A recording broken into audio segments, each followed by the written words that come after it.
Sometimes you ask and sometimes you listen. All we're asking is that you, during a focused moment, when you're asking for that awareness, just first acknowledge, under what influence am I right now? And if you're under the influence of source, then let it rip. If you're under the influence of something else, take a nap.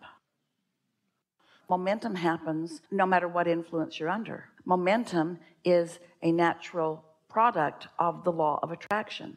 When you hold a thought consistently, you're going to like this. So let's take a subject like prosperity, money. Let's say that you would like more money, but you don't have enough. Now, in this simple analogy that we just offered, there's not much momentum for or against money, because you want money and you don't believe it. So nothing's changing. There's no momentum. But let's say that you're segment intending and you feel prosperous and you love this prosperous world and you love seeing beautiful things, and now momentum is gathering. Or let's say you've got more bills than you do money and you're worried about it. Now more momentum is gathering. So many people do some of this and some of this and some of this and some of this. So they gather momentum on both that way and that way, which puts a tremendous tug of war sensation within you. So we just want you to ask yourself, under what influence are you as you're thinking those thoughts? That's how you get out ahead of it.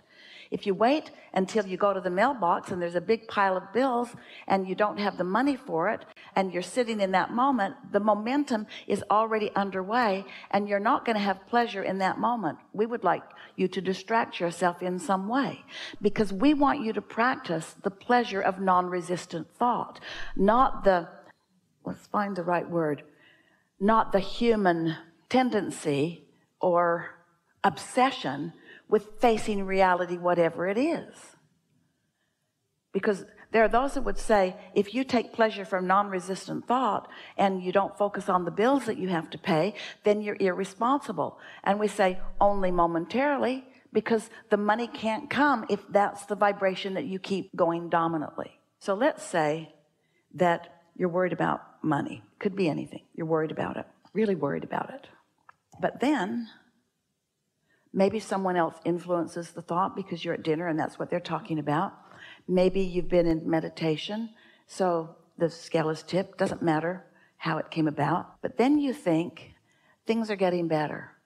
Well, your things are getting better thought, if you mean it, actually is resistance to the momentum of things getting worse. So it was on its way to getting worse, and you just slowed it down with this thought that is different.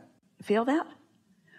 Or you could be feeling really prosperous and then worry about something, and you could slow down that momentum. Momentum is going to happen.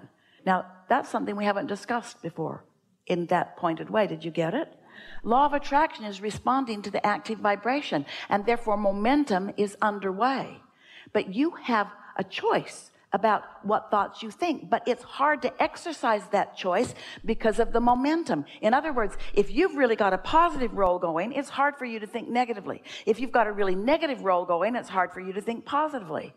That's just the facts of the way the law of attraction works. So as you care more, as you get out ahead of it, and you get that positive momentum going before you're thinking any thoughts, now you have a much greater probability of getting the positive momentum going than if you're trying to overcome the negative momentum. We have interacted with so many of you, and we are at the place where we are no longer really interested in talking to you when you're in a negative place trying to turn it around, because it's so slow going, it hardly ever happens, it's annoying to everyone who's listening in. We just want to say to you, give it a rest.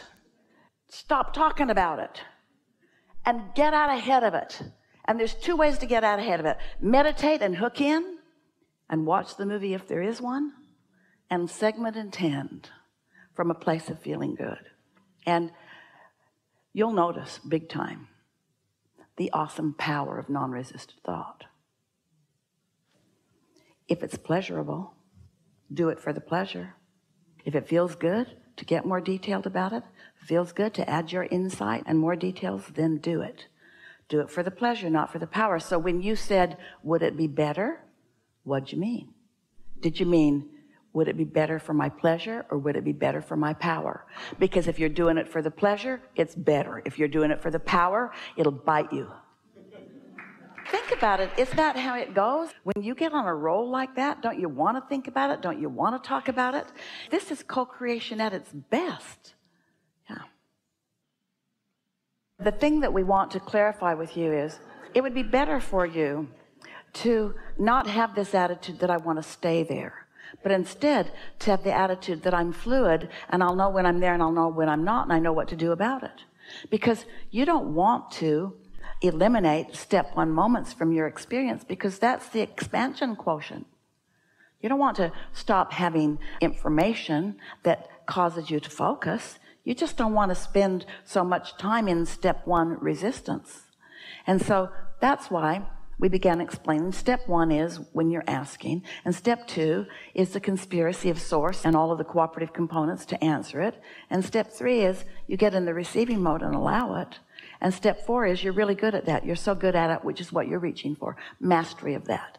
And step five is having mastered it so well that I no longer need to always be there, because I'm flexible. I see the big picture. I know that step one matters.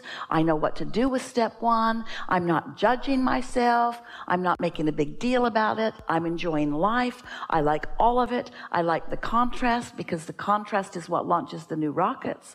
Contrast is clarifying. It's not indicative of my bad behavior. It doesn't mean I'm failing. It means my guidance system is working. It means I'm working the program in a deliberate way. I trust the process. Just relax in all of this. In the early days, we called this the science of deliberate creation, and everybody acted like, gotta get this right. Suck it back. I said that. Let's suck it back before the universe gets hold of us. Didn't mean it. And so then we began putting more emphasis on the art of allowing. Now we're calling it receiving, being in the receiving mode. But you got to know that what you have created is ready for you to receive before you're willing to receive. And we think that sometimes you don't accept that it's already done. You really don't believe that when you ask it is given. Someone should write a compelling book. When you ask, it is given. When you ask, it is given. Let's say it how it really is. From your standpoint, it has been given. It's over there. You can relax and just enjoy the movie if it happens. Let's chew here for a minute. We're going to ask you, just give your answer in your mind, or you can speak it out if you want to. So we're going to ask you a couple of questions, and then we're going to give you a diagnosis of where you are vibrationally, depending upon what your answer was, all right?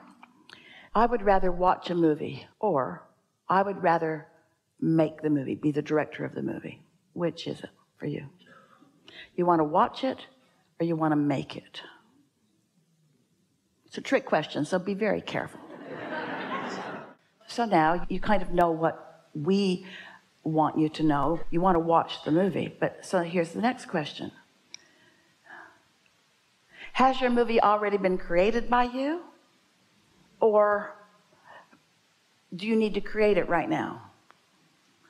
So if your answer was, I want to create the movie, then you don't believe in the vortex. You don't believe it's done. You're still trying to earn something.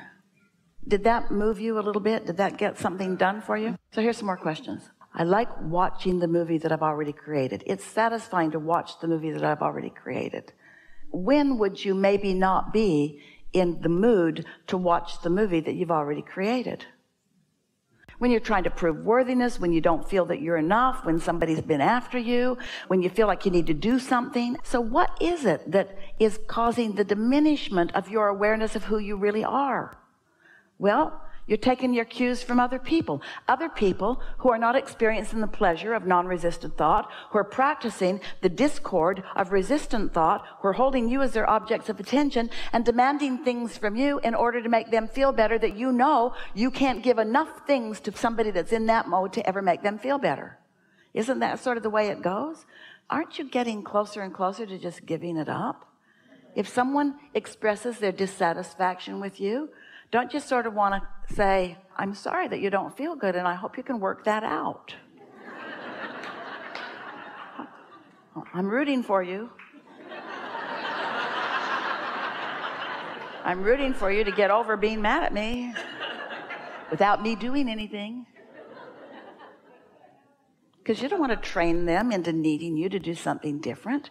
That's that quagmire. That's when you really get into that place of there's so many people that want so much from you, and you love them so much and you want to uplift them. And if they get the idea in their head that their happiness depends upon your behavior, they'll dog you to the ends of the earth. There's never enough. There's just never enough that they're going to need from you. And their dissatisfaction isn't that they're not getting it from you because you're giving them some of it. Their dissatisfaction is that they're not getting satisfaction from the only place that satisfaction comes, which is from their connection with their own inner being. Why do you want to show appreciation? And who are you showing it to? We don't want you to show it to us. We want you to want the pleasure of it, because we've already got the pleasure of it. We already appreciate you. So we don't need you to show appreciation for us to feel it. You've got to selfishly want it. There's something sort of amiss in that vibration, because what's happening here is you're transferring your desire to please others to your desire to please us.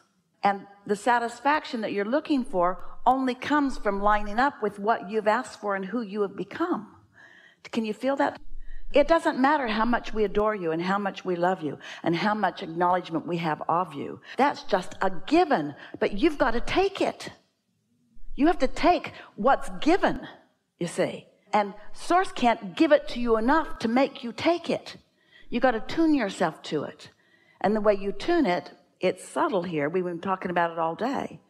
You don't do it for the mark on the chart, and you don't do it because it'll be better in heaven later, and you don't do it because you're trying to fix something that's broken.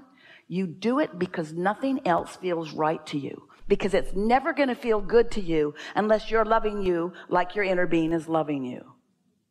It's for the pleasure of it, not for the responsibility of it, and not for the benefit of it later. It's for the pleasurable benefit of it right here and now. Yes? So what feels better to you in any moment in time? To be mad at someone or to love them? To acknowledge their value or to see them as idiots?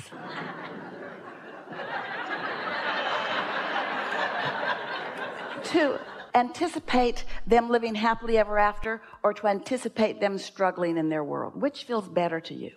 Tune yourself to the way your inner being feels about them, because your inner being has non-resistant thoughts about all the things that you think about.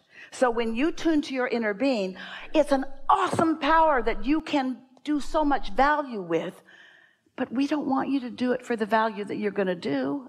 That's a given. We want you to do it for the pleasure in the moment of finding that alignment. You are a lover, and if you're not loving, end of story for now. We really like this conversation.